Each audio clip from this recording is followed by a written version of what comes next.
नमस्कार साथियों, SST with Hemraj में एक बार फिर से आप सभी का स्वागत है। दोस्तों, आज हम आप लोगों के लिए लेकर आए राजस्थान के व्यक्तित्व पार्ट नंबर 2। इससे पहले भी हमने पार्ट नंबर 1 कंप्लीट कर लिया था, जिसमें लगभग 100 से 150 प्रश्न हमने किए थे और वो बहुत ही सिंपल प्रश्न थे। इस बार हमने एक अच्छे लेवल के प्रश्न रखे जो कि आरपीएससी और आरएमएसबी में भविष्य के हिसाब से पूछे जा सकते हैं।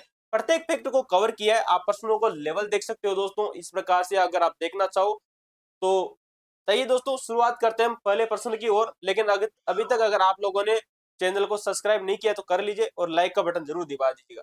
चलिए दोस्तों, राजस्थान के प्रमुख व्यक्तित्व पार्ट नंबर 2 आप लोगों के सामने है। पहला प्रश्न आप लोगों के सामने है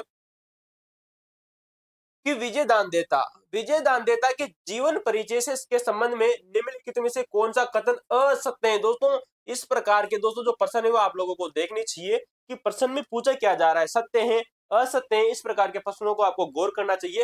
तो विजय दान देता के जीवन परिचय से संबंधित निम्नलिखित में से कौन सा कथन असत्य है, असत्य आपको कथन करना है। यानी कि इस प्रश्न में 3 ऑप्शन सही है, 14 ऑप्शन गलत है। इनका जन्म 1 सितंबर सन 1926 को बोरुंदा जोधपुर में हुआ था। एकदम बात सही है दोस्तों। विजय दान देता का जन्म 1 सितंबर सन 1926 को बोरुंदा जोधपुर में हुआ था। ये बात तो बिल्कुल सही है। विजय दान देता को साहित्य जगत में बिज्जी उपनाम से जाना जाता है। कई बार ये प्रश्न आप लोगों से पूछा जा चुके हैं। ये भी बात दोस्तों बिल्कुल सही है। वे रूपायन संस्थान के बोरुंदा के एकमात्र संस्थापक थे, इनके सोल ऑफ फाउंडर थे। दोस्तों, इस प्रकार के प्रश्न जब भी आप लोगों को देखने के मिले, एकमात्र शब्द, केवल शब्द, ऐसे जो ऑप्शन होते हैं वो ज्यादातर दोस्तों हमेशा गलत ही होते हैं। 90% संभावना होती है कि वो प्रश्न गलत ही, यानी कि ये ऑप्शन गलत ही होगा। तो एकमात्र नहीं थे, क्योंकि आप जानते हो रूपायन जो संस्थान की स्थापना की थी विजय दांदेता और कोमल कोठारी ने मिलकर सन 1960 में की थी। तो दोस्तों 2 व्यक्ति थे, एक नहीं थे, केवल एकमात्र गलत हो जाएगा। इस वजह से जो हमारा जो इसका उत्तर होगा ये ऑप्शन नंबर 2 तो सी हो जाएगा कि ये ऑप्शन गलत है। क्यों गलत है? क्योंकि एकमात्र नहीं थे तो 2 व्यक्ति थे। चौथा ऑप्शन दोस्तों सही है, उसकी भी चर्चा कर लेते हैं। इनकी प्रसिद्ध लोक कथा संग्रह बातारी फुलवारी के नाम से भी जाना जाता है। तो विजय दांदेता की एक रचना आती है जो कि एक लोक कथा संग्रह। तो इस प्रकार के शब्द आप लोगों से आरपीएससी में अभी पूछे जा रहे हैं कि जो रचना दे दी जाएगी और रचना को आपको बताना है कि ये रचना क्या है, लोक कहानी संग्रह है या फिर दोस्तों लघु कहानी संग्रह है। इस प्रकार की आपको चीजें याद रखनी है। तो लोक कथा संग्रह जिसका नाम है बातारी फुलवारी, जो कि दोस्तों 14 खंडों में 14 जो खंड थे दोस्तों इसमें प्रकाशित हुई थी। ये भी बात आपको याद रखनी है। तो हमारा तीसरा ऑप्शन गलत हो जाएगा। क्यों गलत हुआ इसकी हमने चर्चा की। तो कोमल कोठारी के साथ मिलकर इन्होंने दोस्तों रूपायन संस्थान की स्थापना की थी। अगला प्रश्न आप लोगों के सामने है दोस्तों, विजय दान देता की साहित्यिक कृतियां। दोस्तों जो इनकी पुस्तकें आती है विजय दान देता की, इनके बारे में इनमें किसमें से कौन सा कथन विकल्प गलत है। तो गलत आप लोगों को छांटना है। सही 3 ऑप्शन आप लोगों के सामने होंगे, एक ऑप्शन गलत होगा। कौन सा गलत होगा उसकी चर्चा करेंगे। बापू के 3 हत्यारे सन 1948 में प्रकाशित उनकी एक आलोचनात्मक कृति, बिल्कुल सही है दोस्तों। विजय दान देता के द्वारा सन 1948 में बापू के 3 हत्यारे नाम से एक दोस्तों आलोचनात्मक कृति लिखी गई। दोस्तों मैंने आप लोगों से कहा था कि जो लोक कथा संग्रह है दोस्तों विजय दान देता का, वो थी दोस्तों बादारी पुलवारी। लेकिन बापू के 3 तारे ये एक प्रकार से आलोचनात्मक करती है जो कि सन 1948 में प्रकाशित हुई थी। ये बात तो दोस्तों बिल्कुल सही है दोस्तों। छोदरायन की चतुरायन, दोस्तों विजय दान देता की जो अगली रचना थी छोदरायन की चतुरायन सन 1996 में प्रकाशित एक लघु कहानी संग्रह है। दोस्तों इस प्रकार को आपको देखना है दोस्तों। ये भी बात भी दोस्तों सही है दोस्तों कि चौधरायन की जो चतुराई है सन 1996 में प्रकाशित हुई थी दोस्तों ये रचना इनकी। और ये एक प्रकार से लघु कहानी संग्रह, देखिए दोस्तों ये प्रकाशित हुई थी, ये प्रकाशित हुई है। दुविधा और अलेख हिटलर, अलेखु हिटलर भी कहते हैं इसे या अलेख हिटलर की भी कहते हैं। एक उनकी प्रमुख अन्य प्रसिद्ध कृतियां, ये बात भी दोस्तों बिल्कुल सही है दोस्तों। दुविधा नाम की रचना भी इन्होंने लिखी थी और अलेखु हिटलर भी लिखी थी। चौधरायन की चतुराई लिखी, बापू के 3 हत्यारे लिखे। उनकी लोककथा पर अमोल पालेकर ने, दोस्तों गौर करना, उनकी लोककथा पर अमोल पालेकर ने पहले फल दुविधा फिल्म बनाई। फिर दोस्तों ये मणिकौल है, गौर करना दोस्तों, यहाँ पर दोस्तों मणिकौल, ठीक है दोस्तों मिस प्रिंट है। तो मणिकौल ने पहली फिल्म बनाई दोस्तों, ये दोस्तों गलत हो जाएगा। गौर करने वाली बात है, इस प्रकार की चीजें आपको याद रखनी है क्योंकि जहां पर दोस्तों बारीकी वाला काम बिल्कुल लिया गया है। आप गौर करना, जो अमोल दोस्तों जो पाली करते इन्होंने बनाई थी पहली फिल्म, क्या बनाई थी, पहली जो फिल्म बनाई थी। जबकि दोस्तों जो मणिकौल थे, कौन थे दोस्तों, मणिकौल, इस मणिकौल ने दुविधा नामक फिल्म बनाई थी। तो ये यहाँ से दोस्तों उल्टे सुल्टे किए गए, इस वजह से ये ऑप्शन गलत हो गया है। बारीक चीजें ऊपर आपको ध्यान देना है, क्योंकि आरपीएससी के द्वारा दोस्तों जो बारीक चीजें हैं वो अब भी पूछी जा रही है। तो ऑप्शन नंबर दोस्तों जो इसका दोस्तों जो डी है ये गलत हो जाएगा। ठीक है दोस्तों, तो तीन ऊपर के तीन सही है, चौथा ऑप्शन गलत है। व्याख्या आप देख सकते हो दोस्तों कि मणिकौल ने दुविधा फिल्म बनाई, और उसके बाद में दोस्तों जो अमोल पालेकर थे इन्होंने पहली फिल्म बनाई थी। आप इसको ऐसे भी देख सकते हो दोस्तों, आप इसे मधु अप, दोस्तों ये एक ट्रिक हमने आप लोगों से बहुत बार बताई थी, जब हमने पहले भी आरपीएससी और आरएमएस के पुराने पेपर सोल्व किए थे तब आप लोगों को बताई थी कि आप एक ट्रिक याद रखना, मधु अप। दोस्तों म से हो जाएगा दोस्तों मणिकौल, और दू से हो जाएगा दोस्तों दुविधा फिल्म, और अ से हो जाएगा दोस्तों अमेल पालेकर, और दोस्तों प से हो जाएगा पहली फिल्म। तो ये बात आपको याद रखनी है विजय दानदेता के बारे में। अगला प्रश्न आप लोगों के सामने दोस्तों कि विजय दानदेता को प्राप्त पुरस्कारों के संबंध में कौन सा कथन गलत है। फिर आपको दोस्तों गलत कथन आप लोगों को बताना है, लेकिन इस बार इनकी साहित्यिक रचनाओं से संबंधित नहीं, बल्कि इनको जो पुरस्कार मिले विजय दानदेता को उनसे संबंधित ये क्वेश्चन आप लोगों से पूछा गया है।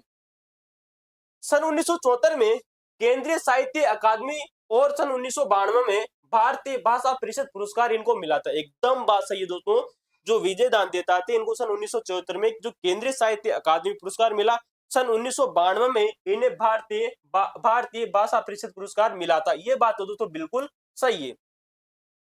वर्ष सन 2002 में उन्हें बिहारी पुरस्कार और सन 2006 में साहित्यिक चूड़ामणि पुरस्कार से नवाजा गया। दोस्तों ये बात भी सही है, 2002 में इन्हें बिहारी पुरस्कार मिला और सन 2006 में इन्हें साहित्यिक चूड़ामणि पुरस्कार से नवाजा गया था।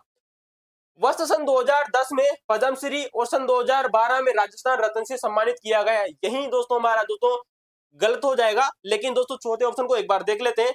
2007 में इन्हें पद्मश्री सम्मान प्राप्त किया गया। दोस्तों ये ऑप्शन नंबर 4 सही है, गौर कीजिएगा दोस्तों, ऑप्शन नंबर 4 सही है। क्यों सही है? क्योंकि 2007 में इन्हें पद्मश्री मिला था। ये बात तो दोस्तों बिल्कुल सही है। अब दोस्तों हमारा यहाँ पर गलत हो जाएगा ऑप्शन नंबर 3। क्या हो जाएगा गलत दोस्तों? ऑप्शन नंबर 3 हो जाएगा, क्योंकि दोस्तों इन्हें 2010 में पद्मश्री नहीं मिला था, 2007 में पद्मश्री मिला था। देखिए दोस्तों आधा यहाँ से यहाँ तक तो सही है, 2012 में इन्हें राजस्थान रत्न मिला था विजय देता को, लेकिन 2007 में इन्हें पद्मश्री मिला था, 2010 में नहीं। ऑप्शन नंबर सी गलत हो जाएगा। क्यों गलत हुआ इसकी हमने चर्चा की, आधा पर्सन सही है, आधा ऑप्शन सही है, आधा गलत है। आइए दोस्तों चर्चा करते हैं कन्हैया लाल सेठिया। दोस्तों कन्हैया लाल सेठिया से संबंधित एक प्रश्न आप लोगों के सामने है। ऑप्शन नंबर 4 है दोस्तों कि इनके आरंभिक जीवन और इनके कार्यों के विषय में कौन सा कथन असत्य है वो आपको बताना है। दोस्तों असत्य कथन आपको छांटना है। पहला पर ऑप्शन आप लोगों को देखिएगा, ऑप्शन ए कहता है कि 11 सितंबर सन 1919 को सुजानगढ़ चूरू में इनका जन्म होता है। ये बात दोस्तों बिल्कुल सही है। सन 1934 में वे महात्मा गांधी के संपर्क में आए और वो खाद्य प्रचार और दलित उद्धार का कार्य में लगे। जैसे जैसे दोस्तों जो कोमल कोठारी थे, सॉरी दोस्तों कन्हैया लाल सेठिया थे, कन्हैया लाल सेठिया ने महात्मा गांधी जी का संपर्क पकड़ा सन 1934 में, और जैसे जैसे वो केंद्र के तौर पर खादी के कार्य कर रहे थे तो उन्होंने खादी का कार्य भी किया था। किन्होंने दोस्तों कन्हैया लाल सेठिया ने।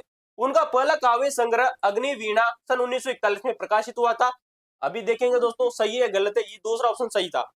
वे भारत छोड़ो आंदोलन में सक्रिय रूप से भागीदारी रहे। ये बात दोस्तों सही है, क्योंकि महात्मा गांधी जी के संपर्क में जैसे ही आए दोस्तों कन्हैया लाल सेठिया, तो वो उन्होंने भारत छोड़ो आंदोलन में सक्रिय भूमिका निभाई। लेकिन दोस्तों जो हमारा यहाँ पर दोस्तों जो ऑप्शन गलत हो जाएगा वो हो जाएगा पहला काव्य संग्रह अग्निवीणा सन 1941 से गलत है, क्योंकि जो कन्हैया लाल सेठिया का जो पहला काव्य संग्रह था उसका नाम आता है दोस्तों वनफूल। देखिएगा दोस्तों इसकी व्याख्या देखिएगा, ऑप्शन नंबर 3 गलत हो जाएगा। क्यों गलत हुआ? क्योंकि कन्हैया लाल सेठिया का प्रथम काव्य जो संग्रह था उसका नाम है दोस्तों वनफूल। आप ऐसा याद रखना, सेठिया जी सबसे पहले वनों को पकड़ते हैं और वन में जाकर क्या करते हैं दोस्तों, फूल गिनते हैं, और ये सन 1941 में प्रकाशित हुआ था। ये भी बात आपको याद रखनी है। अग्निवीणा का प्रकाशन सन 1942 में हुआ था। ये भी बात आपको याद रखनी है। कन्हैया लाल सेठिया की दोस्तों जो अग्निवीणा नामक दोस्तों जो करती थी दोस्तों, ये सन 1942 में प्रकाशित हुई थी। जबकि सबसे पहला जो काव्य संग्रह वनफूल था, ये क्वेश्चन अभी हाल ही में आरपीएससी द्वारा पूछा जा चुका है दोस्तों कि ये कन्हैया लाल सेठिया थे, इन्हें भारत छोड़ो आंदोलन में सक्रिय भूमिका निभाई थी। अगले प्रश्न की चर्चा करते हैं आप लोगों के सामने। पांचवा प्रश्न है कि कन्हैया लाल सेठिया के संघर्षों और योगदान के संबंध में कौन सा कथन गलत कथन को आपको पहचानना है। दोस्तों मैं फिर बोल रहा हूं, इस प्रकार के बेहतरीन प्रश्न आप लोगों से बन सकते हैं। अग्निवीणा नामक काव्य संग्रह के कारण उन पर दोस्तों राजद्रोह का आरोप लगाया गया था। एकदम बात सही है दोस्तों, सन 1942 में जैसे इनका एक काव्य संग्रह इसका नाम है अग्निवीणा, ये प्रकाशित होता है और इनके ऊपर दोस्तों राजद्रोह का आरोप लगाया जाता है और राजद्रोह के आरोप इनके ऊपर लग जाता है, फिर इनको दोस्तों जेल भी होती है। पहला ऑप्शन तो दोस्तों सही है। अगला ऑप्शन कहता है कि गुण गुण जमीन रो धनी नामक कविता के माध्यम से इन्होंने सामंतवाद का समर्थन किया। ये ऑप्शन सही है या गलत है, इसकी चर्चा जरूर करेंगे। अगला देखिएगा, उन्होंने आबू को राजस्थान में सम्मिलित करवाने के लिए दोस्तों महत्वपूर्ण संघर्ष किया। ये बात दोस्तों सही है कि जो कन्हैयालाल सेठिया थे, तो जो आबू वाला दोस्तों जो क्षेत्र था राजस्थान में कि जब एकीकरण से संबंधित, तो एकीकरण के समय दोस्तों इन्होंने दोस्तों बहुत ही महत्वपूर्ण भूमिका निभाई थी कन्हैयालाल सेठिया ने आबू को राजस्थान में मिलाने के लिए। क्योंकि जो पहले आबू था वो मुंबई में शामिल था, गुजरात नहीं दोस्तों मुंबई, मैं फिर बोल रहा हूँ मुंबई, क्योंकि गुजरात राज्य सन 1960 के बाद में बना है। सन 1945 में वे बीकानेर प्रजा परिषद के प्रमुख कार्यकर्ता के रूप में सक्रिय रही, तो ये बात भी दोस्तों बिल्कुल सही है।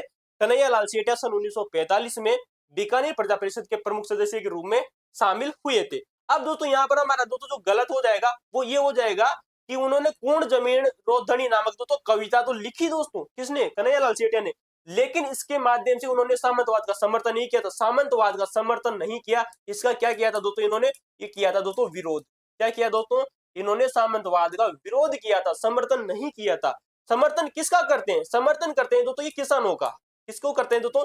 जो किसान व्यक्ति थे, किसान थे, उनका समर्थन का कार्य किया कन्हैयालाल सेठिया ने। इस वजह से दोस्तों हमारा ऑप्शन नंबर दोस्तों जो बी है वो गलत हो जाएगा। क्यों गलत हुआ हमने आप लोगों से चर्चाएं की। अगला प्रश्न देखिएगा कि कन्हैयालाल सेठिया जी के साहित्य कृतियों और उनके पुरस्कारों के संबंध में कौन सा जोड़ा गलत है, वो आपको बताना है। सन 1976 में लील टांस के लिए केंद्रीय साहित्य अकादमी पुरस्कार इनको दोस्तों मिला। ये दोस्तों बात बिल्कुल सही है। सन 1976 में लील टांस नामक दोस्तों जो इनकी रचना आती है कन्हैयालाल सेठिया की, उसके लिए केंद्रीय साहित्य अकादमी पुरस्कार मिला था। सन 1988 में निग्रंथ नामक दोस्तों इनका एक दोस्तों लेख आता है या इनकी पुस्तक आती है, इसके लिए दोस्तों इन्हें दोस्तों मूर्ति देवी दोस्तों पुरस्कार मिला था। और सन 1987 में शब्द नामक दोस्तों इनकी एक रचना आती है, इस शब्द रचना के लिए इन्हें दोस्तों सूर्यमल मिश्रण नामक दोस्तों पुरस्कार भी दोस्तों इनको किसको मिला था? कन्हैयालाल सेठिया को। अगला ऑप्शन देखिएगा, सत्यवादी कृति के लिए टाटिया पुरस्कार मिला था। ये बात भी दोस्तों बिल्कुल सही है और ये भी सही है। चौथा ऑप्शन दोस्तों गौर करना कि सन 2004 में राजस्थान रत्न मिला और सन 2012 में वे पद्मश्री से नवाजे गए। दोस्तों यही प्रश्न दोस्तों गलत हो जाएगा, गौर कीजिएगा। मैं आप लोगों से पहले भी बता चुका हूं कि दोस्तों इस प्रकार की दोस्तों बारीक चीजों का आपको गौर करना है। दोस्तों 2004 में इन्हें राजस्थान रत्न मिला। जो भी व्यक्ति राजस्थान जीके के पढ़ने के वाले दोस्तों जो बच्चे हैं वो अक्सर जानते हैं कि राजस्थान रत्न दोस्तों 2012 में शुरू हुए थे, 2004 में नहीं। इस वजह से ऑप्शन ये गलत हो जाएगा। 2012 में पद्मश्री मिला नहीं दोस्तों। यहाँ पर हमें क्या किया गया है, इस प्रश्न को बच्चों को कंफ्यूजन करने के लिए दोस्तों इसको उल्टा किया गया है, क्योंकि 2012 में तो इन्हें राजस्थान रत्न पुरस्कार मिला था कन्हैयालाल सेठिया को, जबकि 2004 में इन्हें दोस्तों पद्मश्री पुरस्कार मिला था। तो इस प्रकार से दोस्तों उल्टे सुल्टे किए गए।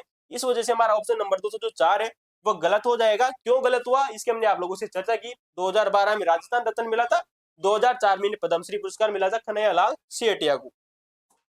आइए चर्चा करते हैं दोस्तों अगले प्रश्न की ओर। कन्हैयालाल सेठिया की विरासत, संरक्षण और निधन से संबंधित कुछ महत्वपूर्ण तथ्य हैं। इसमें से दोस्तों गलत ऑप्शन आप लोगों को छांटना है। पहला ऑप्शन क्या कहता है, इन्होंने पश्चिमी सांस्कृतिक परिषद उदयपुर में सक्रिय भागीदारी निभाई। ये बात बिल्कुल सही है दोस्तों। आरपीएससी का दोस्तों फर्स्ट ग्रेड का प्रश्न हो दोस्तों, चाहे आरएस पीरियड का प्रश्न हो, एसआई का प्रश्न हो सकता है, लेब असिस्टेंट का प्रश्न हो सकता है, महिला सुपरवाइजर का प्रश्न हो सकता है, इसमें ये प्रश्न आप लोगों से बन सकते हैं। इतने खतरनाक प्रश्न है, गौर कीजिएगा। कन्हैयालाल सेठिया पश्चिमी सांस्कृतिक दोस्तों जो परिषद है जो उदयपुर में स्थित है, इसके सक्रिय सदस्य सक्रिय भागीदारी निभाई इन्होंने। इन्होंने राजस्थानी भाषा को संवैधानिक मान्यता दिलाने के लिए दोस्तों अथक प्रयास किए थे। ये क्वेश्चन दोस्तों आरपीएससी द्वारा अभी हाल ही में 2025 के एग्जाम में पूछा जा चुका है कि निम्न में से किस व्यक्ति ने राजस्थानी भाषा को मान्यता दिलाने के लिए, संवैधानिक रूप से मान्यता दिलाने के लिए अथक प्रयास किए थे? कन्हैयालाल सेठिया ने। तो ये बात तो दोस्तों बिल्कुल सही है, ये भी सही है। हल्दी घाटी चतुशताब्दी समारोह, दोस्तों गौर करना, जब भी आप इसे प्रश्नों को हल करें तो इनकी दोस्तों जो बेसिक जानकारी उसको गौर करना।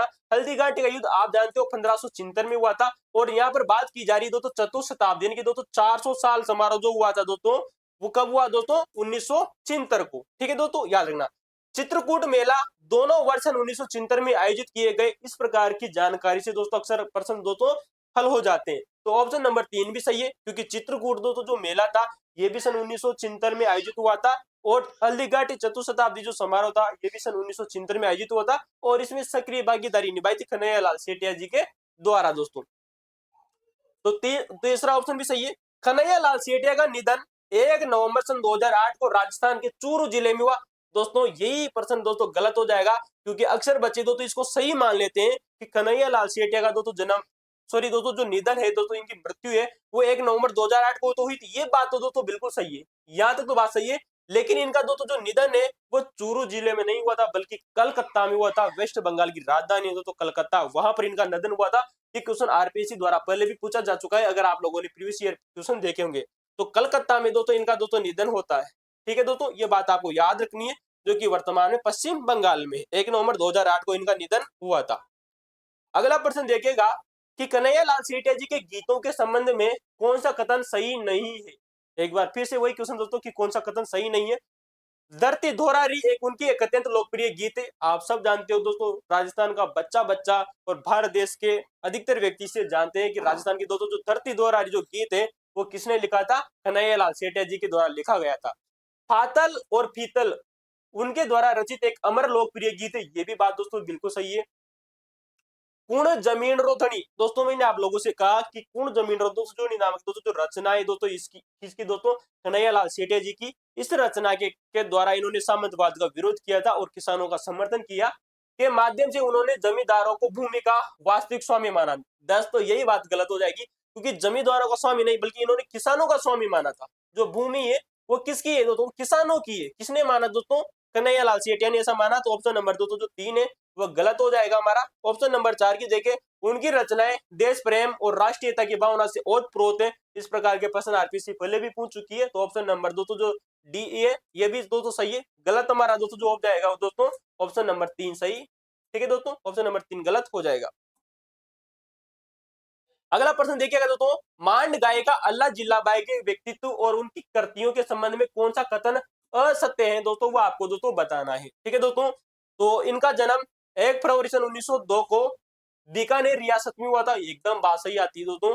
मांड गायिका, पहली बात तो इसी चीज को गौर करना, जो अल्लाह जिलाबाई थी वो एक प्रकार से दोस्तों मांड गायिका की दोस्तों एक प्रसिद्ध कलाकार आती है। कई बार क्वेश्चन पूछा जा चुका है दोस्तों यार ना। 1 फरवरी सन 1902 को बीकानेर रियासत में इनका जन्म होता है, एकदम बात सही है। प्रसिद्ध मांड गाय गीत केसरिया बालम आओ नी पधारो मारे देश इन्हीं के कंठों से निकलकर अमर हुआ था। ये बात भी बिल्कुल सही है दोस्तों, कि जो केसरिया बालम आओ नी पधारो जो हमारे देश जो गीत है वो प्रसिद्ध मांड गायिका अल्लाबाई जिल्लाबाई के द्वारा ही रचित किया गया था और इन्होंने गाया था। मांड गायकी में विशिष्ट योगदान हेतु उन्हें सन 1982 में पद्मश्री से सम्मानित किया गया। ये बात भी दोस्तों बिल्कुल सही है। आरपीएससी दोस्तों इस क्वेश्चन को बेहतरीन तरीके से पूछ चुकी है कि अल्लाह जिलाबाई को दोस्तों जो पद्मश्री है वो कब मिला था, सन 1982 में। वेरी मोस्ट इंपोर्टेंट पर्सन है, इनका जन्म आपको याद रखनी है। सन 1983 में उन्हें बीबीसी द्वारा, दोस्तों बीबीसी एक संस्था है जो कि आप सभी ने देखी होगी दोस्तों, लंदन में जो हमारा यूरोप है उसका दोस्तों जो पश्चिमी जो भाग है वहां पर एक संस्था है जिसका नाम है दोस्तों बीबीसी, जो कि लंदन में स्थित है। इसके द्वारा रॉबर्ट रॉयल अल्बर्ट दोस्तों जो हॉल है इसमें नाइटहुड का अवार्ड इन्हें दिया गया है दोस्तों। नहीं, हम मानते जरूर है दोस्तों कि नाइटहुड की जो उपाधि है वह इंग्लैंड वासियों के द्वारा दी जाती थी। आपने सुना होगा दोस्तों रविंद्रनाथ टैगोर को नाइटहुड की उपाधि मिली थी। कई ऐसे व्यक्तित्व रहे जिनको नाइटहुड की उपाधियां मिली थी, लेकिन इन्हें नाइटहुड की उपाधि नहीं मिली थी, बल्कि इन्हें दोस्तों कोर्ट सिंगर अवार्ड मिला था सन 1983। सही है दोस्तों, बीबीसी लंदन के द्वारा रॉयल अल्बर्ट हॉल में दोस्तों इन्हें नाइटहुड की उपाधि नहीं बल्कि कोर्ट सिंगर अवार्ड दोस्तों दिया गया था। क्या दिया गया था दोस्तों, कोर्ट सिंगर अवार्ड। तो ये बात आपको याद रखनी है, क्योंकि दोस्तों ये क्या थी दोस्तों, ये लोक गायक कलाकार है, जिस वजह से इन्हें कोर्ट सिंगर अवार्ड मिला था। तो ऑप्शन नंबर दोस्तों जो डी है वो हमारा गलत हो जाएगा। क्यों गलत हुआ इसके हमने आप लोगों से चर्चाएं की दोस्तों। अगला प्रश्न, तो दोस्तों हमारा अगला प्रश्न आप लोगों के सामने है कि मांड गायकी गौरी देवी के संबंध में निम्नलिखित में से कौन सा कथन गलत है, ये आप लोगों को पहचान करनी है। पहला दोस्तों देखिएगा, इनका जन्म सन 1920 ईस्वी में जोधपुर जिले में हुआ था। ये बात बिल्कुल सही आती है। गौरी देवी जो कि मांड गायकी शैली की दोस्तों एक प्रसिद्ध महिला होती है, ये इंपोर्टेंट है, याद रखना। इन्होंने संगीत विरासत में मिला था क्योंकि इनके माता पिता बीकानेर दरबार के संगीतज्ञ हुआ करते थे। ये भी बात दोस्तों सही है, जब माता पिता ही संगीतज्ञ हो तो बेटी क्यों न संगीतज्ञ हो, ये बात सही है। इन्होंने मास्को, इनकी जो जो रूस का एक क्षेत्र है दोस्तों, प्रदेश है मास्को, वहां पर आयोजित एक भारत महोत्सव हुआ था दोस्तों सन 1883 में। ये बात आपको याद रखनी है दोस्तों। 1983 में, इस 1983 में इन्होंने मांड गायकी की प्रस्तुतियां यहाँ पर प्रस्तुत भी की थी। ये बात भी बिल्कुल सही है। मांड गायन शैली को केवल भारत के भीतर ही ख्याति दिलाने का श्रेय इन्हें दिया जाता है। ये बात गलत हो जाएगी, क्योंकि जब ये सन 1983 में पहले ही मास्को रूस में अपनी प्रदर्शनी में जो मांड गायन शैली इसको प्रस्तुत कर चुकी है, तो केवल भारत गलत हो जाएगा। ऑप्शन नंबर 2 तो जो डी है ये गलत है। हमने इसकी चर्चा कर ली। अब दोस्तों मैं यहाँ पर आप लोगों को बता दूं, क्योंकि आपको दोस्तों एक शब्द देखने को मिला दोस्तों गौरी देवी, लेकिन इससे पहले हमने जब राजस्थान के व्यक्तित्व पार्ट नंबर 1 में चर्चा की थी, एक महिला थी दोस्तों जिसका नाम आता है गौरीबाई। गौर करना दोस्तों, एक महिला है गौरीबाई। क्या नाम है?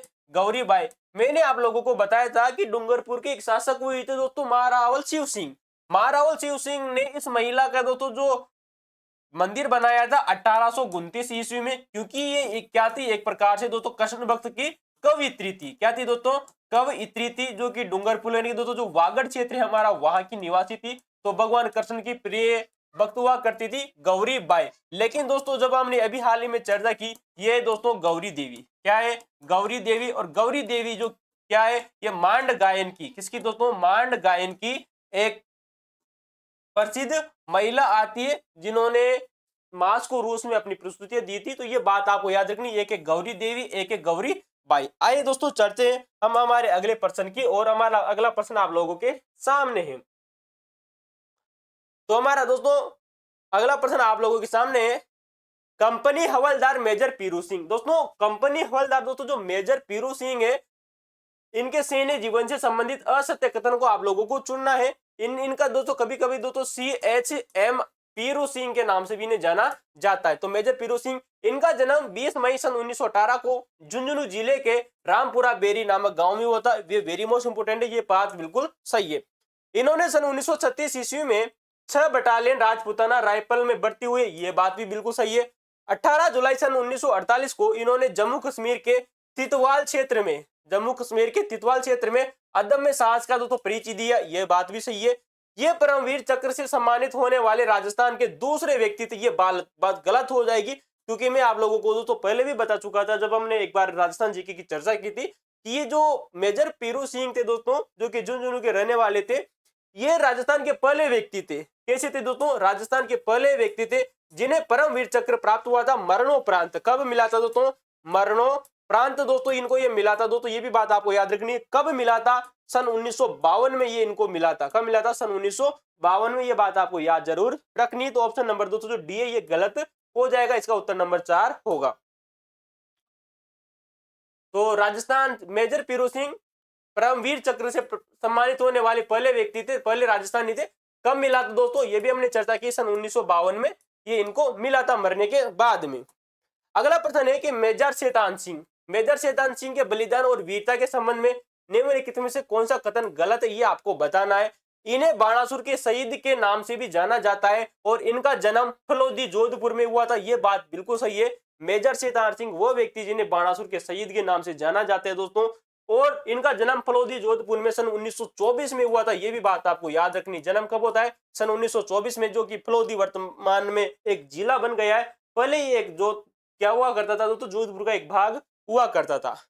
17 नवंबर सन 1962 की बात आती है, जब दोस्तों चीन के साथ में युद्ध होता है, और इन्हें दोस्तों लद्दाख की दोस्तों चुशूल चौकी की रक्षा के लिए दोस्तों इनको नियुक्त किया जाता है। किसको? मेजर शैतान सिंह को। ये बात आपको याद रखनी। चुशूल चौकी लद्दाख में चीन के साथ युद्ध होने वाला था। सन 1962 का युद्ध आप लोगों ने सुना होगा।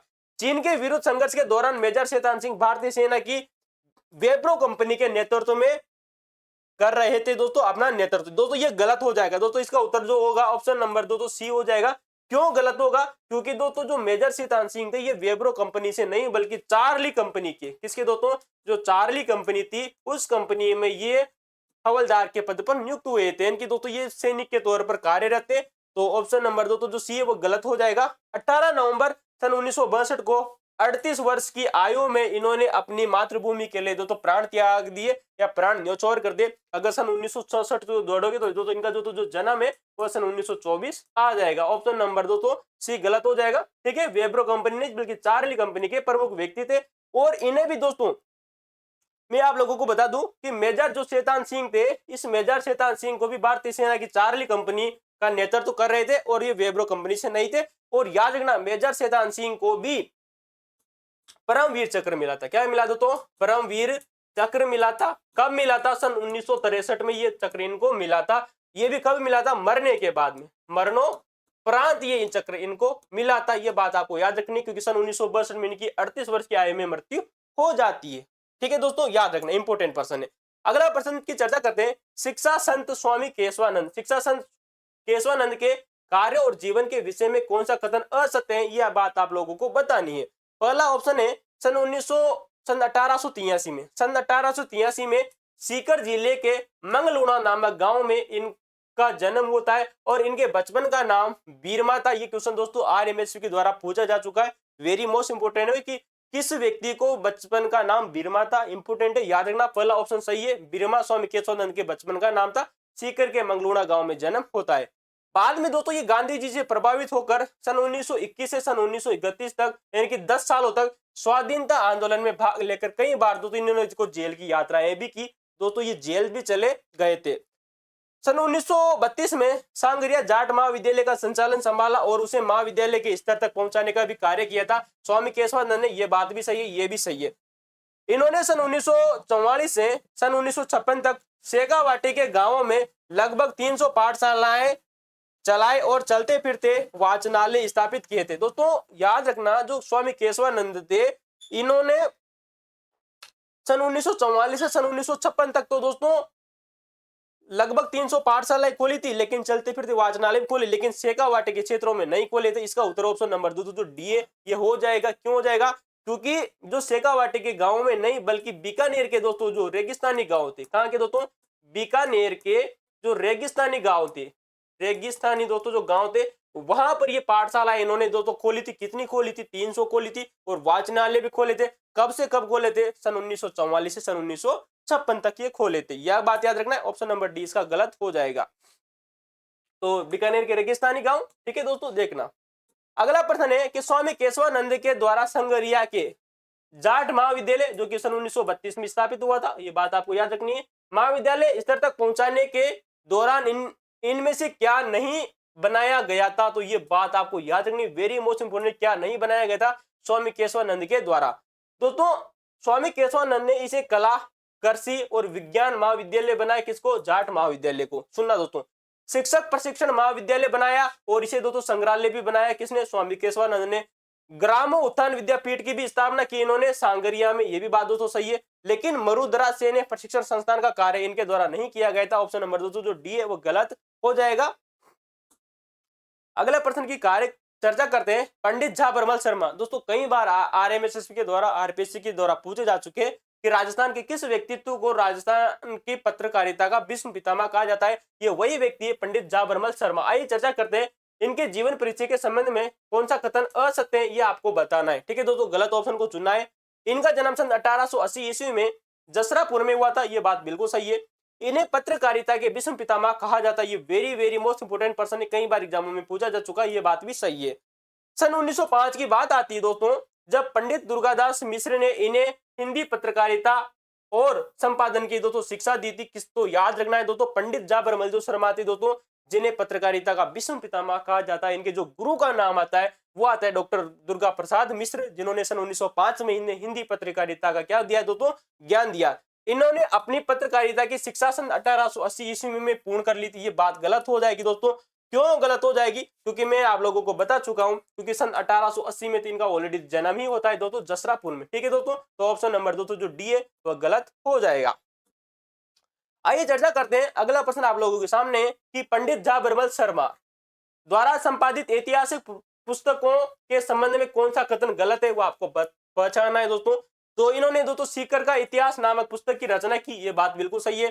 खेतड़ी का इतिहास नामक पुस्तक का संपादन किया। ये बात भी बिल्कुल सही है। खेतड़ी नरेश और विवेकानंद इनके द्वारा संपादित पुस्तकों में से प्रमुख पुस्तक है। ये बात भी सही है। इन्होंने जयपुर का इतिहास पुस्तक लिखी, ये बात गलत हो जाएगी दोस्तों, क्योंकि जो पंडित जवाहर बरमल शर्मा थे इन्होंने कभी भी जयपुर का इतिहास के नाम से कोई पुस्तक की रचना नहीं की है। खेतड़ी का इतिहास पुस्तक लिखी, सीकर का इतिहास पुस्तक लिखी, खेतड़ी नरेश और विवेकानंद नामक पुस्तक भी इन्हीं के द्वारा लिखी गई थी। ये बात आपको याद रखनी है, कई बार पूछे गए हैं दोस्तों। अगला प्रश्न है कि पंडित जवाहर बरमल शर्मा वही पत्रकारिता के भीष्म पितामह दोस्तों, इनके द्वारा संपादित करतियान की पुस्तकों के बारे में कौन सा कथन गलत है, ये आप लोगों को बताना है। 3 ऑप्शन है, सही है और एक गलत है। इन्होंने आदर्श नरेश और श्री अरविंद चरित्र नामक की पुस्तक का संपादन किया, ये बात बिल्कुल सही है। इन्होंने हिंदी गीता रहस्य सार और आत्मविज्ञान शिक्षा इनकी महत्वपूर्ण कृति का नाम है, ये बात भी सही है दोस्तों। इन्होंने दोस्तों तिलक गाथा और भारतीय गोधन पुस्तकों का संपादन किया, ये बात भी सही है। मेवाड़ का इतिहास नामक इनकी सर्वाधिक प्रसिद्ध पुस्तक संपादित है, ये बात गलत हो जाएगी दोस्तों। मेवाड़ का इतिहास नाम से इन्होंने कोई पुस्तक नहीं लिखी थी, ऑप्शन नंबर 4 गलत हो जाएगा। जबकि हिंदी गीता रहस्य सार पुस्तक लिखी, आत्मविज्ञान शिक्षा नाम से दोस्तों इन्होंने पुस्तक लिखी, तिलक गाथा नाम से पुस्तक भी इन्होंने लिखी थी। ठीक है दोस्तों, अगले प्रश्न की चर्चा करते हैं, जो कि बहुत ही शानदार प्रश्न आप लोगों के सामने है दोस्तों, कि आचार्य तुलसी के संबंध में। दोस्तों आचार्य तुलसी वो व्यक्ति दोस्तों जो कि जैन धर्म का दोस्तों जो एक पंथ आता है दोस्तों 13 पंथ, उसके एक व्यक्ति हुए थे, के संबंध में कौन सा कथन गलत है, असत्य कथन की आपको पहचान करनी है। पहला दोस्तों ऑप्शन देखिएगा कि 20 अक्टूबर सन 1914 को नागौर जिले के लाडनू कस्बे में इनका जन्म हुआ था। कई बार एग्जामों में पूछा जा चुका है दोस्तों कि दोस्तों जो आचार्य तुलसी से वो किस जिले के रहने वाले थे, तो नागौर के। और लाडनू कस्बा आपको इंपोर्टेंट याद रखना है, कभी कभी ज्यादातर ऑप्शनों में लाडनू ही दिया गया था। इन्होंने अणुव्रत आंदोलन के सूत्रधार माने जाते हैं। तो अणुव्रत आंदोलन चलाया था सन 1949 में। कब चलाया था दोस्तों? सन 1949 में इन्होंने ये आंदोलन चलाया था। 22 वर्ष की आयु में, वेरी मोस्ट इंपोर्टेंट है दोस्तों, कि 22 वर्ष की आयु में ये 13 पंथ संघ दोस्तों, जो 13 पंथ संघ है दोस्तों, इसके 9वें आचार्य बन गए थे। कौन बन गए थे दोस्तों? आचार्य तुलसी। ये बात भी बिल्कुल सही है दोस्तों। किस नंबर के बने थे? 9वें। ठीक है दोस्तों, इंपोर्टेंट है। 13 पंथ संघ के 8वें आचार्य के पद पर रहते हुए इनकी दोस्तों नियुक्ति हुई। दोस्तों ये बात गलत हो जाएगी, मैंने आप लोगों को बता दिया दोस्तों कि 8वें नहीं बल्कि दोस्तों 9वें नंबर के बने थे। कब के बने थे दोस्तों? 9वें नंबर के। तो ऑप्शन नंबर दोस्तों जो डी है ये गलत हो जाएगा। अगला प्रश्न आप लोगों के सामने है कि अणुव्रत आंदोलन और आचार्य तुलसी के संदेश के बारे में कौन सा कथन गलत है, उसकी आप लोगों को चर्चा करनी है। तो अणुव्रत आंदोलन सन 1949 में इन्होंने अणुव्रत आंदोलन का सूत्रपात किया, यह बात बिल्कुल सही है, मैं आप लोगों को बता चुका हूं। इस आंदोलन का मुख्य उद्देश्य नैतिकता का उत्थान करना है। दोस्तों आने वाले समय में दोस्तों ये क्वेश्चन आरपीएससी के द्वारा पूछा जा सकता है कि जो अणुव्रत आंदोलन आचार्य तुलसी के द्वारा चलाया गया था सन 1949 में, इसका जो मुख्य उद्देश्य था वो क्या था? तो इसका उत्तर हो जाएगा दोस्तों नैतिकता का उत्थान करना। ये बात बिल्कुल सही है। जनमानस को जोड़ने हेतु इन्होंने 1 लाख किलोमीटर की पैदल यात्रा की थी। बहुत ही अच्छा प्रश्न बन सकता है दोस्तों कि अणुव्रत आंदोलन को सही रूप से संचालित करने हेतु इन्होंने दोस्तों जो जनता थी उसको आपस में जोड़ने हेतु दोस्तों 1 लाख किलोमीटर की दोस्तों क्या की थी? पैदल यात्राएं की थी। ये क्वेश्चन भी दोस्तों बिल्कुल सही ऑप्शन भी। इनका संदेश था कि इंसान पहले हिंदू या मुसलमान फिर इंसान। दोस्तों ये गलत हो जाएगी, मैंने आप लोगों को पहले भी कहा कि शब्दों की बारीकियों पर ध्यान दीजिए। मैंने जो ये प्रश्न बनाए तो बहुत ही शानदार बनाए, प्रत्येक शब्द से यहाँ से आपके अर्थ अलग अलग हो सकते हैं।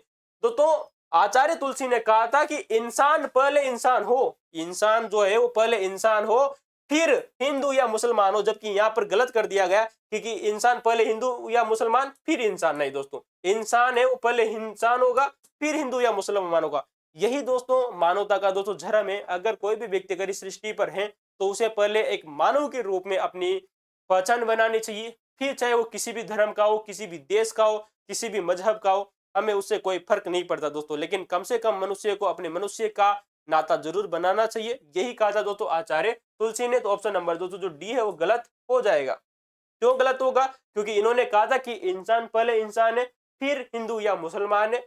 ठीक है, इंपोर्टेंट है, याद रखना। आइए बात करते हैं दोस्तों आचार्य नान्यास मुनि के बारे में। आचार्य नान्यास मुनि का प्रारंभिक जीवन के बारे में कौन सा कथन गलत है, यह आपको बताना है दोस्तों। तो 3 कथन सही है, 4था ऑप्शन गलत है। इनका जन्म मेवाड़ आप जानते हो दोस्तों, जो मेवाड़ का जो इलाका था वहां पर दाता नामक गांव में दोस्तों इनका जन्म होता है। किसका दोस्तों? आचार्य नान्यास मुनि का। ठीक है दोस्तों, तो आचार्य नान्यास मुनि का मेवाड़ के दाता गांव में जन्म होता है। इनके पिता का नाम आता है दोस्तों मोडीलाल और माता का नाम आता है श्रृंगारी बाई। इनके घर में जन्म होता है, ये बात बिल्कुल सही है। आचार्य नानिस मुनि के दोस्तों जो पिता थे वो मोड़ीलाल थे और माता का नाम श्रृंगारी बाई देखने को मिलता है। इनके बचपन का नाम गोवर्धन था। ये क्वेश्चन दोस्तों RMSSB के द्वारा पूछा जा चुका है, याद रखना, इंपोर्टेंट पर्सन है। तो इनका नाम नाना भी देखने को मिलता है, गोवर्धन भी देखने को मिलता है और आचार्य नानिस मुनि भी इनका नाम देखने को मिलता है। 3 नाम के एक ही व्यक्ति है दोस्तों, इंपोर्टेंट है, याद रखना। तो नाम अनेक है लेकिन बंदा एक है, ठीक है दोस्तों। ये बचपन से वैराग्य भावना से ओतप्रोत रहे थे, बिल्कुल सही बात है। बचपन से इनके मन में दोस्तों जो वैराग्य की भावना उत्पन्न हो गई थी, ये भी बात बिल्कुल सही है। इन्होंने उदयपुर के गणेशी लाल जी महाराज को अपना गुरु बनाया था। देखिए दोस्तों, गुरु बनाया था दोस्तों आचार्य नानेस मुनि ने। किस बंदे को बनाया? वो थे दोस्तों गणेशी लाल जी। कौन से दोस्तों? गणेशी लाल जी, जो इनके गुरु थे। लेकिन दोस्तों ये उदयपुर के रहने वाले नहीं थे, इसी वजह से हमारा ऑप्शन नंबर दोस्तों जो डी है ये गलत हो जाएगा। तो ये गणेशी लाल जी कहाँ के थे भाई साहब? ये रहने वाले थे दोस्तों हाड़ौती क्षेत्र का जो स्थान है कोटा, और कोटा वही क्षेत्र दोस्तों जहां से हमारे जो लोकसभा है, जहां के दोस्तों जो ओम बिरला जी वो यहीं से सांसद के रूप में वर्तमान में कार्य थे। हालांकि इनकी जो ओम बिरला जी, इनके लिए अभी हाल ही में अविश्वास प्रस्ताव भी लाया जा चुका है। देखते हैं क्या होता है, ये समय की बात है। तो ये कोटा के रहने वाले थे गणेशी लाल जी। आचार्य नानेस मुनि की दीक्षा और आचार्य पद के संबंध में कौन सा कथन असत्य है, ये आप लोगों को बताना है दोस्तों। RPSC द्वारा यहाँ से बहुत ही शानदार क्वेश्चन पहले पूछा जा चुका है, हम उस क्वेश्चन की चर्चा करेंगे, लेकिन दोस्तों बने रहिएगा। इनका दाता गांव के पास कपासन नामक एक गांव आता है दोस्तों। दाता गांव में इनका क्या होता है दोस्तों? जन्म होता है। क्या होता है दोस्तों? जन्म होता है। लेकिन कपासन ग्राम में इनकी दोस्तों दीक्षा प्राप्त हुई थी। किसको दोस्तों? आचार्य नानेस मुनि को, ठीक है दोस्तों। ये प्रश्न ऑप्शन बिल्कुल सही है। इन्होंने विक्रम संवत सन 1996 में पौष शुक्ल अष्टमी को दीक्षा प्राप्त की, ये बात बिल्कुल सही आती है। पौष महीने की जो शुक्ल पक्ष की जो अष्टमी आती दोस्तों, उस दिन इन्होंने दोस्तों दीक्षा प्राप्त की थी, ये बात एकदम सही है। सन 1952 में इन्होंने अपने गुरु द्वारा आचार्य पद प्रदान किया गया दोस्तों। इनके जो गुरु थे दोस्तों, जो कि कोटा के गणेशी लाल थे, उन्होंने इनको आचार्य पद प्रदान कर दिया था। किसको दोस्तों? आचार्य नरेश मुनि को, यह बात बिल्कुल सही है। इन्होंने दीक्षा प्राप्त करने के तुरंत बाद सन 1940 में ही आचार्य पद प्राप्त कर लिया, तो ये गलत हो जाएगा। सन 1940 में नहीं बल्कि सन 1952 में। कब दोस्तों? सन 1952 में इन्होंने आचार्य पद प्राप्त किया था। ऑप्शन नंबर 2 तो जो डी है वो गलत हो जाएगा। अगला प्रश्न आप लोगों के सामने है कि आचार्य नानेस मुनि के सिद्धांतों और कार्यों के बारे में कौन सा कथन गलत है दोस्तों। यहां से दोस्तों RPSC क्वेश्चन पूछ चुकी है, ये बात आपको याद रखनी, वेरी वेरी मोस्ट इंपोर्टेंट है। चर्चा करते हैं क्यों इंपोर्टेंट है। आचार्य नानेस मुनि ने अशांत वातावरण से शांति प्राप्त करने हेतु समता दर्शन का संदेश दिया था, ये बात बिल्कुल सही है दोस्तों। जब जब भी समता दर्शन की बात हो और राजस्थान के किसी व्यक्ति का नाम आप लोगों की जुबान पर आए, तो आचार्य नानेस मुनि को आप याद कर लीजिएगा, आपका प्रश्न दोस्तों सही हो जाएगा, ठीक है दोस्तों। इनके अनुसार जीवन की हर परिस्थिति, जीवन की किसी भी परिस्थिति में, चाहे सुख दुख कई प्रकार की परिस्थितियां हो सकती है, उनमें समता को धारण करना ही धर्म माना गया है। किसने माना है दोस्तों? आचार्य नानेस मुनि। क्वेश्चन बन सकता है कि जीवन की हर परिस्थिति में समता को धारण करना ही उन्होंने अपना धर्म माना है। किसने कहा था? आचार्य नानेस मुनि ने कहा था। ऑप्शन नंबर बी भी बिल्कुल सही है, ठीक है दोस्तों। तो समता धारण करना धर्म है, किसने कहा? आचार्य नानेस मुनि ने। इन्होंने तनाव मुक्त जीवन के लिए ध्यान साधना की पद्धति विकसित की, ये बात भी बिल्कुल सही आती है। आचार्य नानेस मुनि कहते हैं कि दोस्तों जो तनाव मुक्त जीवन है, वर्तमान में हमारा दोस्तों जो जीवन है वो कई प्रकार के तनाव से ग्रसित है, चाहे वो किसी भी प्रकार का हो, चाहे वो धार्मिक हो, आध्यात्मिक हो, गृहणिक हो, दोस्तों कई प्रकार के दोस्तों जो तनाव है वो हमारे मन में चल रहे हैं। उन तनाव से के जीवन से मुक्ति पाने के लिए आचार्य नानेस मुनि ने ध्यान साधना की जो पद्धति थी वो विकसित की थी, ये बात आपको याद रखनी है। इनके नेतृत्व में 100 संतों और 500 यतियों को जैन भगवती की दीक्षा दी गई, ये गलत हो जाएगा। क्यों गलत हो जाएगा? क्योंकि दोस्तों इनमें 100 संत नहीं थे, बल्कि थे दोस्तों 59 संत और 310 यतियों को जैन भगवती की दीक्षा दी गई थी। ऑप्शन नंबर 2 जो डी है वह गलत हो जाएगा, याद रखना है। अगला प्रश्न आप लोगों के सामने है कि आचार्य नानेस मुनि के सामाजिक सुरक्षा सुधारों और साहित्य के बारे में कौन सा कथन असत्य है, वो आप लोगों को बताना है। तो आचार्य नानेस मुनि, यहां से भी क्वेश्चन दोस्तों RPSC द्वारा पूछा जा चुका है। मैं आप लोगों को बता दूं दोस्तों, हमने इससे पहले भी एक श्रृंखला लॉन्च की थी राजस्थान की PY की दोस्तों, जो RPSC और RMSSB के द्वारा पूछे गए थे। आप वो श्रृंखला जाकर दोस्तों प्लेलिस्ट में जाकर देख सकते हो। तो मालवा प्रांत दोस्तों, आचार्य नानेस मुनि ने क्या किया कि दोस्तों जो मालवा प्रांत था, जो कि मेवाड़ के जस्ट दक्षिणी दिशा में स्थित है, यहाँ पर एक जाति रहती थी जिसका नाम है दोस्तों बलाई जाति। इस बलाई जाति के लोगों को बुरे व्यसनों से मुक्त करवाया था दोस्तों किसने? आचार्य नोनेस मुनि ने। बलाई जाति बुरे व्यसनों में क्यों व्यस्त थी? क्योंकि जो ये जो जाति थी दोस्तों, ये किसी भी जानवर की हत्या करके उसे खाती थी, उसका मांस को खाती थी, पशु पक्षियों को नुकसान पहुंचाती थी, हिंसा करने का कार्य करती थी। इस प्रकार के जो कार्य थे वो इस जाति के द्वारा किए जाते थे। आचार्य नानिस मुनि यहाँ पर गए और अपना ज्ञान दिया और इस जाति को बुरे जो व्यवसाय थे व्यवसायों से छुड़ाया था या मुक्त कराया था। इन्होंने लोगों को अहिंसा और सत्य के मार्ग पर प्रवृत्त भी किया था। यह भी बात सही, क्योंकि अगर आप मांस किसी भी जानवर की हत्या नहीं करेंगे अर्थात अहिंसा करने का ज्ञान किसने दिया? आचार्य नानेस मुनि ने दिया और सत्य के मार्ग पर चलने का प्रवृत्त भी किया। समता दर्शन और व्यवहार नामक पुस्तक की रचना इनके द्वारा ही की गई थी। ये क्वेश्चन आरपीएससी द्वारा पूछा जा चुका है, वेरी वेरी मोस्ट इंपोर्टेंट है, याद रखना है दोस्तों। तो समता दर्शन और व्यवहार पुस्तक अभी हाल ही में 2025 में आरपीएससी द्वारा पूछा गया है। यह पुस्तक आचार्य नानेस मुनि की आती है। इन्होंने मांसाहार को जीवन के लिए आवश्यक बताया, ये बात गलत हो जाएगी। मैंने आप लोगों को अभी हाल ही में बताया कि जो आचार्य नानेस मुनि थे, कौन थे दोस्तों? जो आचार्य नानेस मुनि थे उनने दोस्तों उन्होंने जो मांसाहार है इसको जीवन में अपनाने का आवश्यक नहीं बताया था। तो ऑप्शन नंबर दोस्तों जो डी है वो गलत हो जाएगा।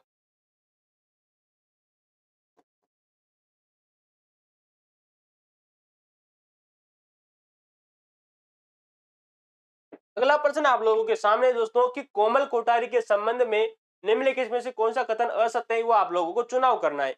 इनका जन्म 4 मार्च सन 1929 को हुआ था, ये बात बिल्कुल सही आती है दोस्तों। इनका जन्म चित्तौड़गढ़ जिले के कपासन नामक कस्बे में हुआ था।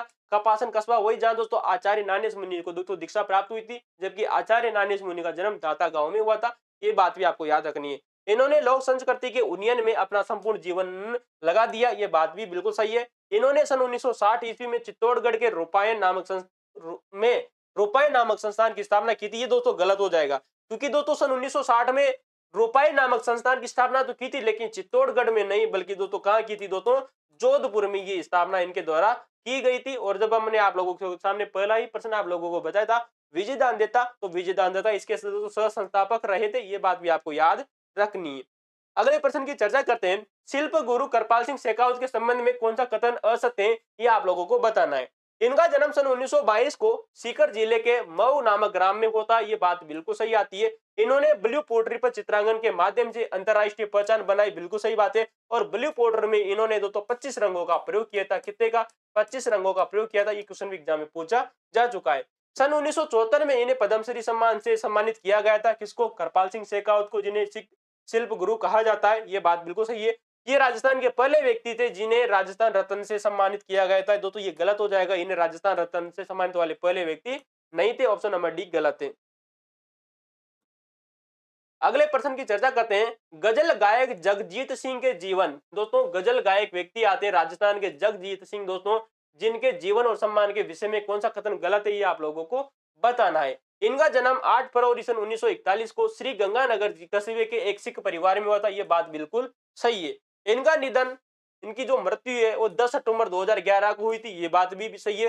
राजस्थान सरकार ने 31 मार्च 2012 को राजस्थान रत्न पुरस्कार देने की इनको घोषणा की गई थी, तो राजस्थान रत्न पुरस्कार भी इनको मिल चुका है।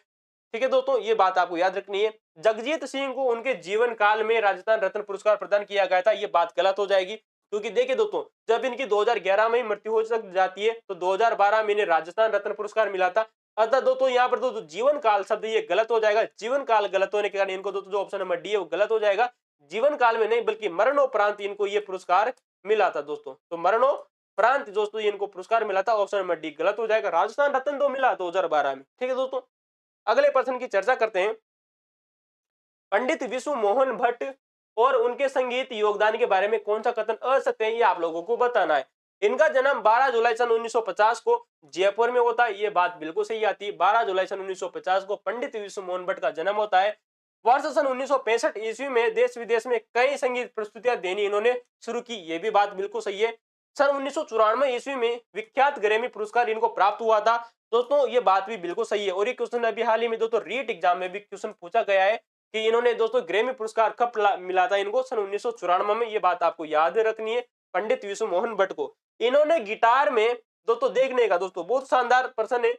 इन्होंने गिटार में सितार सरोद के 10 अतिरिक्त तारों का समन्वय किया था। दोस्तों ये गलत हो जाएगा।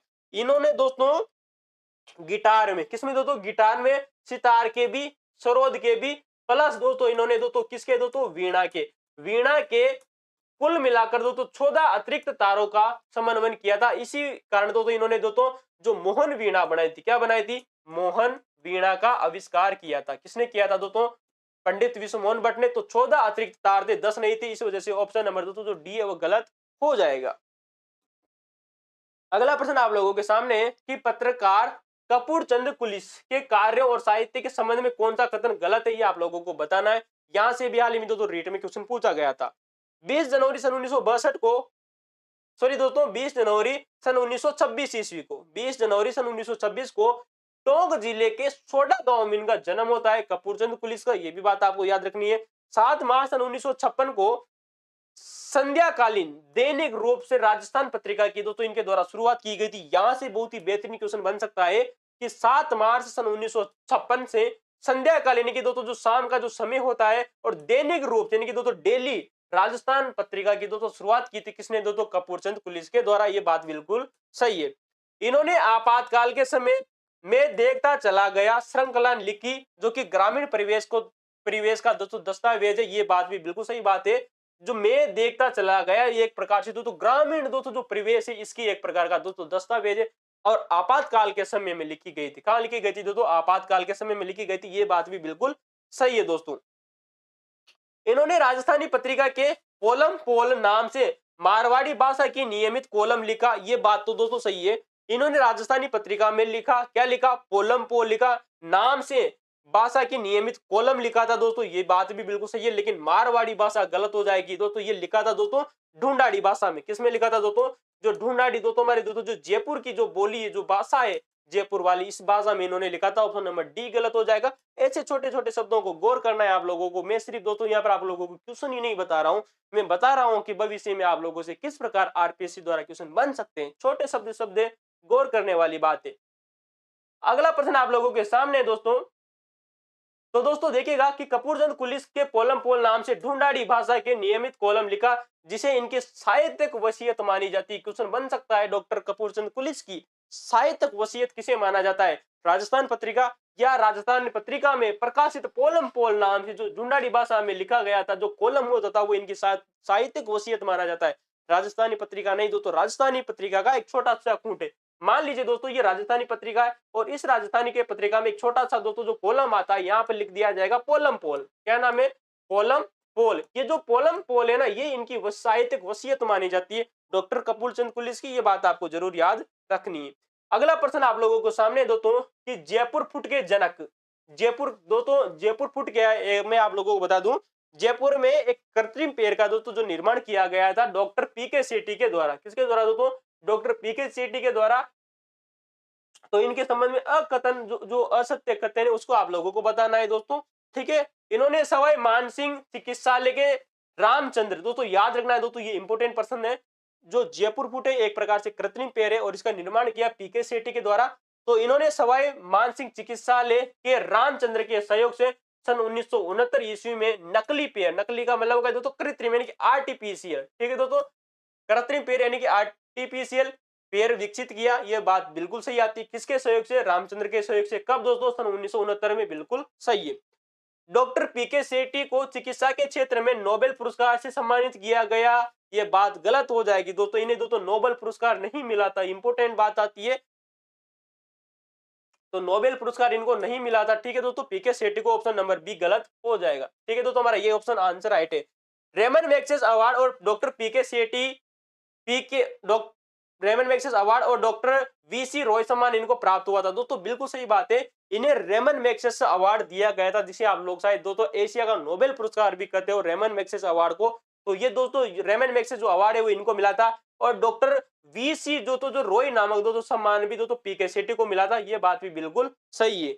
इन्हें पद्मश्री सम्मान तथा रॉयल रोटरी इंटरनेशनल अवार्ड भी प्रदान किया गया। ये बात भी बिल्कुल सही है दोस्तों। तो ऑप्शन नंबर दोस्तों जो बी है ये गलत हो जाएगा क्योंकि इन्हें नोबेल पुरस्कार नहीं बल्कि पीके सेठी को रेमन मैग्सेसे अवार्ड दिया गया था और डॉक्टर वीसी रॉय सम्मान भी मिला था, पद्मश्री इनको मिल चुका है, रोटरी इंटरनेशनल अवार्ड भी इनको मिल चुका है।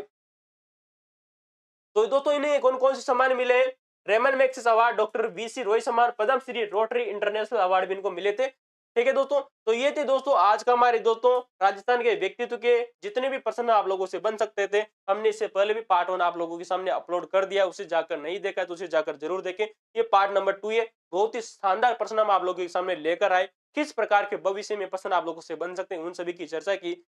तो आप अंत तक बने रहे, इसके लिए बहुत-बहुत धन्यवाद। अगर आप चाहते हैं दोस्तों कि हम भारतीय इतिहास, भारतीय ज्योग्राफी और विश्व की ज्योग्राफी और भारतीय संविधान से संबंधित दोस्तों एमसीक्यू की श्रृंखला पुनः लेकर आए, तो दोस्तों कमेंट में जरूर बताइएगा। और सेकंड ग्रेड के लिए हम स्पेशली लोक प्रशासन, दर्शन शास्त्र, समाज शास्त्र और शिक्षण विधियों की दोस्तों क्लास जरूर लगाएंगे। थैंक यू दोस्तों, धन्यवाद।